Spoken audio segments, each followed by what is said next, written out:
What the heck is going on in this place? The colors have gone haywire. Come back here, Purple. I have a surprise for you. I don't need any more surprises from this place, Blue. Not even from you. Just gotta keep moving. I'll get to the bottom of this or die trying.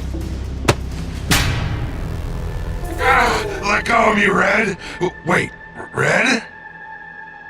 Guess again. Blue? Is that you? What happened? I had an extreme makeover! Are you the one responsible for this place's colors getting all mixed up? In a way, but none of that matters. Your colors are gonna change too. I'm so excited to see whose color you get, but you'll just have to wait and see. I don't want to be a different color. I like being purple, being me. Too bad. You don't have a choice. None of us do. Not anymore. Allow me to explain just how the Rainbow Friends colors became swapped. It all started just yesterday. Red was, as usual, testing out his latest scheme to turn human again. I stood by and watched even as the ground shook and the earth quaked. I yelled for him to stop, that we should think about the consequences of our actions before moving onwards. Red ignored my shouts, and the experiment continued. His lab started to tear apart, as its walls and floors and everything within distorted and shifted colors. It was like being in a kaleidoscope. Under any other circumstances, I would have called it beautiful. All of these changes erupted from one singular point, one nexus. And from that nexus, a wave of energy blasted out. Red was the first to change. From the epicenter of the blast, the waveform sprung out. As it passed over Red's body, his colors began to shift uncontrollably. For a Rainbow Friend, you can imagine how traumatic this was for him.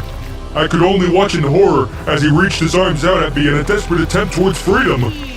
But I too was quickly swept under the influence of the wave. It was unimaginably painful.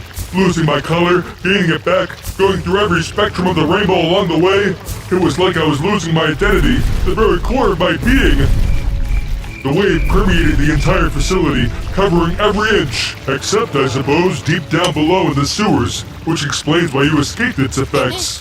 When the earth again stood still and the dust settled, I stood up and examined myself for injuries. But when I did, what I saw, I couldn't believe.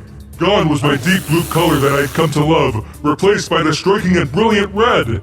And not only that, but I could tell that my brain had become wired differently.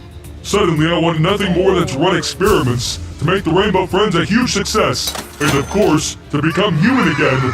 My mind raced and raced about which color of the rainbow I should attempt to make a friend for next. I only stopped myself when I saw Red stand up, holding his head. Only Red wasn't red. He had become my original beautiful shade of blue.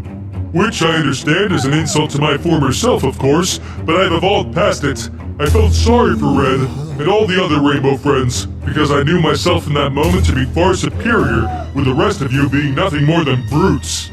I recognized that I could use my friends as pawns to get the play place back in business. I turned on our open for business sign, and I laughed into the night as my plans were set in motion. Red quickly fell in line, having no choice if he wanted to be human again. Meanwhile, on the other side of the facility, Green and Orange were in another one of their classic spats. Orange was zipping around Green, who couldn't land a hit on the speedy dino due to being blind. Orange laughed at his ill-sighted friend when the wave washed over them too. Orange's colors were the first to change. He became pink, then blue, then red, before finally settling on green. As he recovered from this painful ordeal, he realized that he could no longer see. He outstretched his arms and tried to make his way around, but found himself stumbling over everything around him. Green, on the other hand, had just undergone a transformation that he was entirely grateful for. He examined his new orange body with his now working set of eyes. He could see again. He was ecstatic. But that's not all. He was also hungry. Green used his newfound sight to glance at the security monitors and saw that guests had seen that they were open again. They were funneling in, and all Green saw then was a feast. Orange, for his part, knew the hunger all too well, and so tried to stop his friend from going down that self-destructive path. Unfortunately, without his sight, Orange felt helpless, a feeling that was only made worse as he bumped into a nearby wall and knocked himself out. A group of guests made their way through the halls of the play place, wondering to themselves where the employees were when Green found them. At first, they were excited to see him, a brand new take on the classic Rainbow Friend design. But their smiles quickly turned to frowns, their laughter turning to cries as Green set upon them. He was vicious and out for blood. To stop his tirade, I sent my right-hand man, my enforcer, Red. Caught between the two monsters, the guests fled. And Green was outraged. He tackled Red, and the two engaged in a Rainbow Friends fight the likes of which this playplace has never seen. Red had my strength, but Green now had Orange's vicious temper, as well as his sight. It was a close battle, but Green eventually came out on top. As Green stood victorious, a bumbling Orange tripped over Red and knocked Green out by accident. Red awoke, and the two of them dragged Green to the lab to contain him.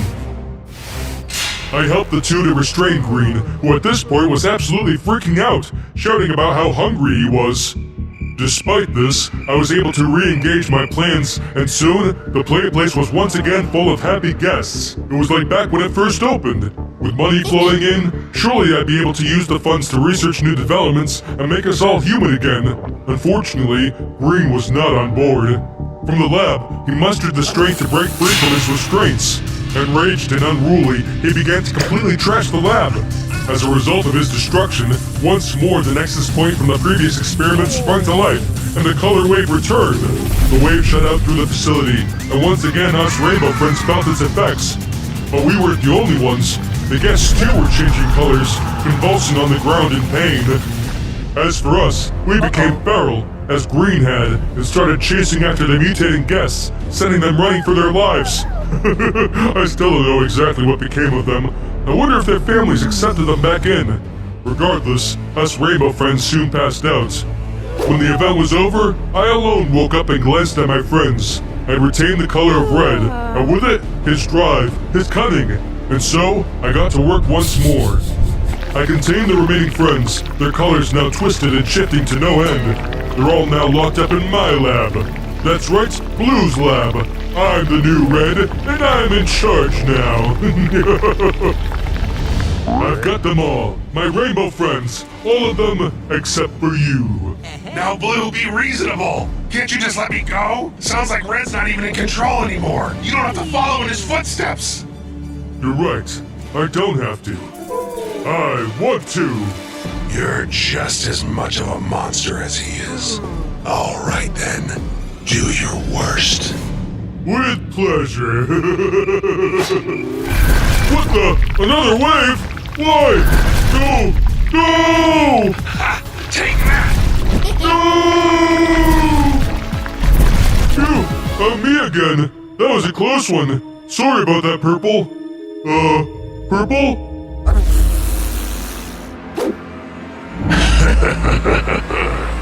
Purple's not here right now.